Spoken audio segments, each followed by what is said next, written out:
Pasta 12, Lei 12. Use a honestidade e a generosidade seletivas para desarmar a sua vítima. Julgamento. Um gesto sincero e honesto encobrirá dezenas de outros desonestos. Até as pessoas mais desconfiadas baixam a guarda diante de atitudes francas e generosas. Uma vez que a sua honestidade seletiva as desarma, você pode enganá-las e manipulá-las à vontade. Um presente oportuno, um cavalo de Troia, será igualmente útil. A lei observada.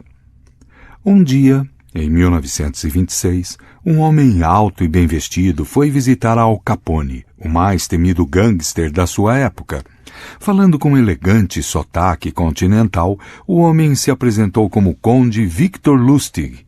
Ele prometeu a Capone que, se lhe desse $50.000, seria capaz de duplicar essa quantia. Capone tinha fundos mais do que suficientes para cobrir um investimento, entre aspas, mas não o hábito de confiar grandes somas a estranhos.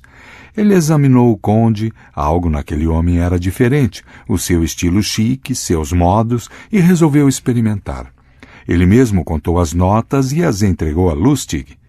"Tudo bem, conde", disse Capone. "Dobre isso em 60 dias, como disse." Lustig saiu com os dólares, guardou-os num cofre em Chicago e foi para Nova York, onde tinha em andamento outros planos para ganhar dinheiro. Os $50.000 ficaram no cofre do banco intocados. Lustig não fez nada para duplicá-los. 2 meses depois, ele voltou a Chicago, pegou o dinheiro e foi novamente falar com Capone. Olhando os rostos impassíveis dos seus guarda-costas, ele sorriu constrangido e disse: "Sinto muito, Sr. Capone, mas lamento lhe dizer que o plano falhou. Eu falhei." Capone se ergueu devagar, olhou para Lustig com ar ameaçador, pensando em que parte do rio jogaria, mas o conde colocou a mão no bolso do casaco, retirou os $50.000 e os colocou sobre a mesa. "Aqui, senhor, o seu dinheiro até o último centavo. Mais uma vez, minhas sinceras desculpas. É muito constrangedor. As coisas não funcionaram como pensei. Adoraria ter duplicado seu dinheiro para o senhor e para mim. Deus sabe como eu precisava disso, mas o plano não se concretizou." Capone despencou na poltrona, confuso. "Sei que você é um charlatão, conde", disse Capone. "Soube no momento em que entrou aqui. Eu esperava os $100.000 ou nada, mas isto, receber de volta o meu dinheiro? Bem, minhas desculpas novamente, Sr. Capone", disse Lustig, pegando o chapéu e se preparando para sair. "Meu Deus, você é honesto", gritou Capone. "Se está em dificuldades, fique com 5.000 para ajudar por enquanto." Ele retirou 50 notas de $100 do maço de 50.000. O conde parecia atordoado, curvou-se profundamente, murmurou um agradecimento e saiu, levando o dinheiro. Os $5.000 era o que Lustig pretendia desde o início. Interpretação. O conde Victor Lustig, homem que falava várias línguas e se orgulhava do seu refinamento e cultura, foi um dos grandes vigaristas dos tempos modernos. Era conhecido por sua audácia, temeridade e, o mais importante, por seu conhecimento da psicologia humana. Ele avaliava um homem em minutos, descobrindo seus pontos fracos, e tinha um radar para otários. Lustig sabia que a maioria dos homens se arma contra o ataque de escroques e outros criadores de problemas. A tarefa do vigarista é derrubar estas defesas. A melhor maneira de conseguir isso é aparentando sinceridade e honestidade. Quem vai desconfiar de uma pessoa literalmente apanhada num ato honesto? Lustig usou a honestidade seletiva várias vezes, mas com Capone ele foi mais adiante. Nenhum vigarista comum cometeria tamanha ousadia. Teria escolhido suas vítimas pela humildade, por aquele ar que diz que engolirão o remédio sem se queixar. Engane Capone e você vai passar o resto da vida, o quanto ainda lhe restar, com medo. Mas Lustig sabia que um homem como Capone vive desconfiando de todo mundo. Ninguém ao seu redor é honesto ou generoso, e conviver tanto tempo com lobos é exaustivo, até deprimente. Um homem como Capone quer ser alvo de um gesto honesto ou generoso, quer sentir que nem todos agem com segundas intenções ou estão a fim de roubá-lo. O ato de honestidade seletiva de Lustig desarmou Capone porque foi inesperado. O vigarista gosta dessas emoções conflitantes porque é muito fácil distrair e enganar a pessoa tomada por esses sentimentos. Não hesite em praticar esta lei com os Al Capone da vida, um gesto generoso e honesto bem calculado e a fera mais brutal e cínica do reino vem comer na sua mão. Tudo perde a graça se não tem um otário em perspectiva. A vida parece vazia e deprimente. Não consigo compreender os homens honestos. Vivem sem esperanças, cheios de tédio. Conde Victor Lustig, 1890-1947. As chaves do poder. A essência da trapaça é a distração. Distraindo as pessoas a quem pretende enganar, você ganha tempo e espaço para fazer algo que elas não perceberão. Um gesto delicado, generoso ou honesto muitas vezes é a forma mais eficaz de distração, porque desarma as suspeitas da outra pessoa. Elas ficam como crianças, aceitando ansiosas qualquer demonstração de afeto. Na antiga China, isto se chamava dar antes de tomar. O dar dificulta a outra pessoa perceber o tomar. É um artifício de infinita utilidade prática. Tomar alguma coisa de alguém descaradamente é perigoso, até para os poderosos. A vítima vai tramar uma vingança. Também é perigoso pedir apenas, ainda que gentilmente, aquilo de que você precisa. A não ser que a outra pessoa veja nisso algum lucro, ela pode se ressentir com a sua necessidade. Aprenda a dar antes de tomar. Isso prepara o terreno, torna menos desagradável uma futura solicitação ou simplesmente cria uma distração. E o dar pode ter várias formas. Um presente real, um gesto generoso, um favor, um reconhecimento honesto, entre aspas, o que for necessário. É melhor usar a honestidade seletiva logo no primeiro encontro. Somos todos criaturas de hábitos e nossas primeiras impressões duram muito. Se alguém acreditar desde o início que você é honesto, vai demorar para convencer essa pessoa do contrário. Você ganha espaço para a manobra. Jay Gould, como Al Capone, era um homem que desconfiava de todo mundo. Aos 33 anos já era quase milionário, principalmente por meio de trapaças e ameaças de violência. No final da década de 1860, Gould investiu pesado na Erie Railroad. Depois descobriu que o mercado estava imerso numa quantidade enorme de certificados de ações falsos da empresa. Ele ia perder uma fortuna e passar por muitos constrangimentos. No meio desta crise, um homem chamado Lord John Gordon Gordon se ofereceu para ajudar. Gordon, um lord escocês, aparentemente tinha feito uma pequena fortuna investindo em estradas de ferro. Contratando alguns peritos em caligrafia, Gordon conseguiu provar a Gould que os culpados pelos certificados falsos eram, na verdade, vários altos executivos da própria Erie Railroad. Gould agradeceu. Gordon então propôs que ele e Gould se juntassem para comprar a maioria das ações da Erie. Gould concordou. Por uns tempos, a especulação pareceu prosperar. Os dois homens agora eram bons amigos, e todas as vezes que Gordon vinha pedir a Gould dinheiro para comprar mais ações, Gould lhe dava. Em 1873, entretanto, Gordon colocou no mercado todas as suas ações, ganhando uma fortuna, mas desvalorizando drasticamente as ações de Gould. Depois sumiu. Investigando, Gould descobriu que Gordon, na verdade, se chamava John Crowningfield e era filho bastardo de um marinheiro mercante e de uma garçonete de Londres. Antes disso, havia muitas pistas de que Gordon era um vigarista, mas o seu ato inicial de honestidade e apoio deixou Gould tão cego que foi preciso perder milhões para ele perceber a fraude. Em geral, não basta uma única atitude honesta. O que é necessário é a reputação de pessoa honesta, baseada numa série de atitudes, mas estas podem ser bastante inconsequentes. Na antiga China, o duque Wu de Sheng decidiu que era hora de assumir o comando do reino cada vez mais poderoso de Hu. Sem contar a ninguém o que planejava, casou a filha com o governante de Hu. Depois reuniu um conselho e perguntou aos seus ministros: "Estou pensando numa campanha militar. Que país devemos invadir?"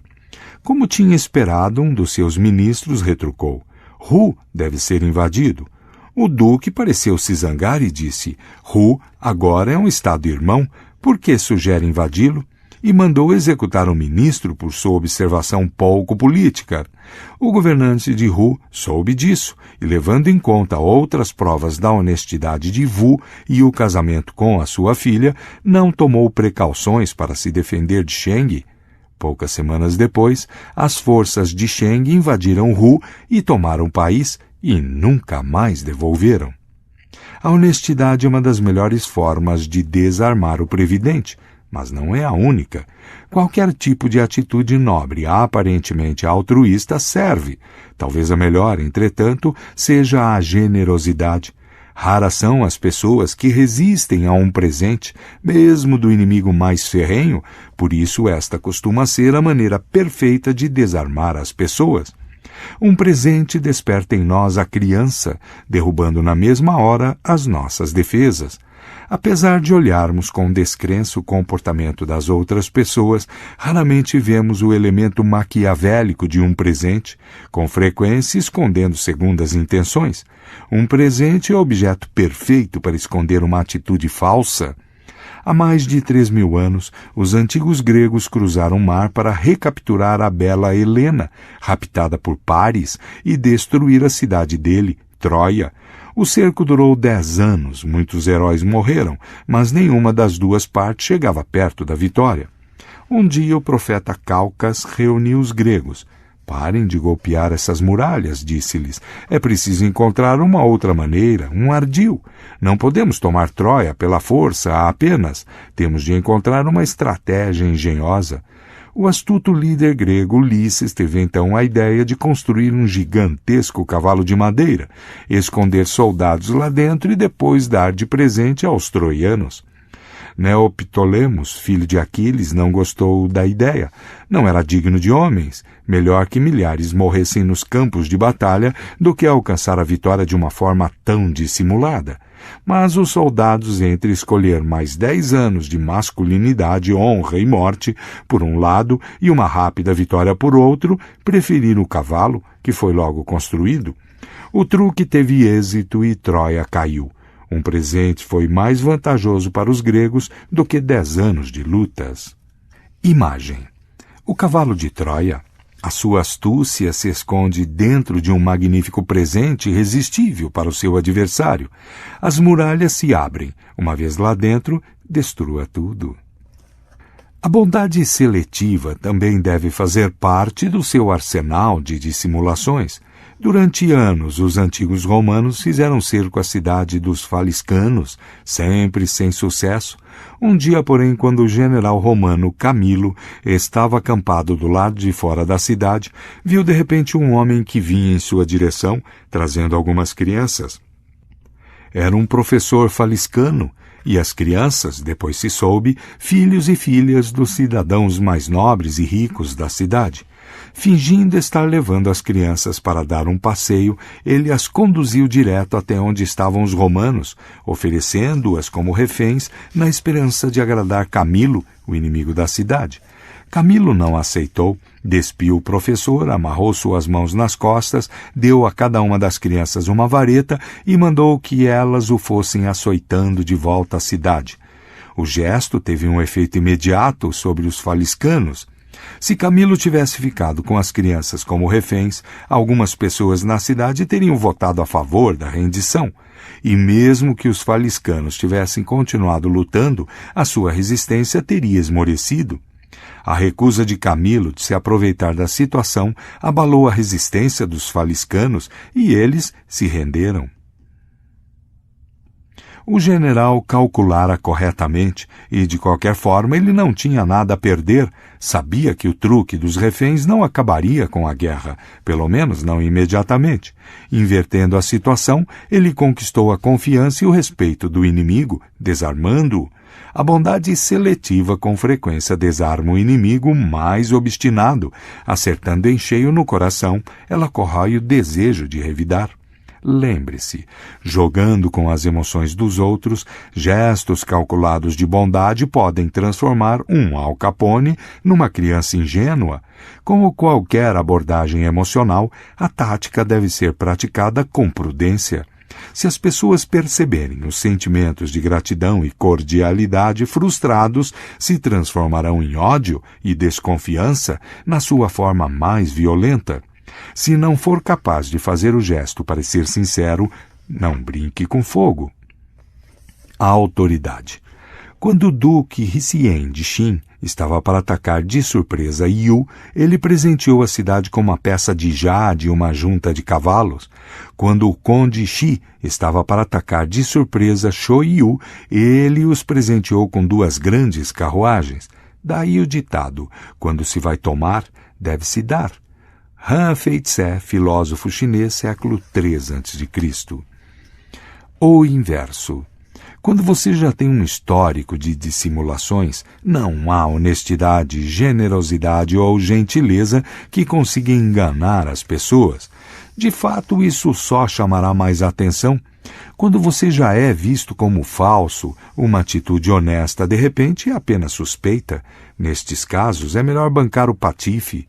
O conde Lustig, tentando a maior trapaça da sua carreira, estava quase vendendo a Torre Eiffel para um industrial incauto que acreditou que ela estava sendo leiloada pelo governo como sucata. O industrial já estava para entregar uma enorme quantia a Lustig, que se tinha feito passar com sucesso por um funcionário do governo. No último minuto, entretanto, a vítima desconfiou. Alguma coisa em Lustig o incomodava. No encontro marcado para receber o dinheiro, Lustig sentiu a sua súbita desconfiança. Inclinando-se para o industrial, Lustig explicou, sussurrando, que ele ganhava muito pouco, estava em dificuldades financeiras e outras coisas mais. Depois de alguns minutos nisso, o industrial percebeu que Lustig estava querendo receber alguma coisa por fora. Pela primeira vez relaxou. Agora sabia que podia confiar em Lustig. Como todos os funcionários do governo são desonestos, Lustig tinha de ser real. O homem entregou o dinheiro, fingindo desonestidade. Lustig pareceu o próprio McCoy. Neste caso, a honestidade seletiva teria o efeito contrário. Com a idade, a fama de mestre em mentiras e dissimulações do diplomata francês Talleyrand se espalhou. No Congresso de Viena, 1814-1815, ele inventava histórias fabulosas e fazia observações impossíveis para pessoas que sabiam que ele só podia estar mentindo. Sua desonestidade não tinha outro propósito a não ser encobrir as ocasiões em que estava realmente enganando todo mundo. Um dia, por exemplo, entre amigos, Talleyrand disse com aparente sinceridade: nos negócios, é preciso colocar as cartas na mesa. Ninguém conseguiu acreditar nos próprios ouvidos. O homem que nunca na vida tinha colocado suas cartas na mesa, agora dizia que os outros tinham de fazer isso. Táticas como esta tornavam impossível distinguir quando Talleyrand estava trapaceando para valer ou não. Alimentando a fama de desonesto, ele preservou a sua capacidade de enganar os outros. Nada na esfera do poder está escrito em pedra. A falsidade declarada, às vezes, encobre as suas pegadas e até o faz ser admirado pela honestidade da sua desonestidade. Nota: Francesco Borri, cortesão vigarista, Francesco Giuseppe Borri, de Milão, cuja morte em 1695 se deu bem no fim do século XVII, foi um precursor daquele tipo especial de aventureiro vigarista, o cortesão ou cavalheiro impostor. Seus verdadeiros dias de glória começaram quando ele se mudou para Amsterdã. Lá ele adotou o título de médico universale, manteve um grande séquito e andava de um lado para o outro numa carruagem puxada por 6 cavalos. Os pacientes afluíam em grande número e alguns inválidos se faziam transportar em liteiras de Paris até a sua casa em Amsterdã. Borre não aceitava pagamento por suas consultas, distribuía grandes somas entre os pobres e nunca se soube que recebesse dinheiro ou letras de câmbio pelo correio. Não obstante, como ele continuava vivendo com tanto luxo, supunha-se que possuísse a pedra filosofal. De repente, este benfeitor desapareceu de Amsterdã. Descobriu-se então que havia levado com ele dinheiro e diamantes que estavam sob sua custódia. The Power of the Charlatan, Grit de Francesco, 1939. Fim de nota.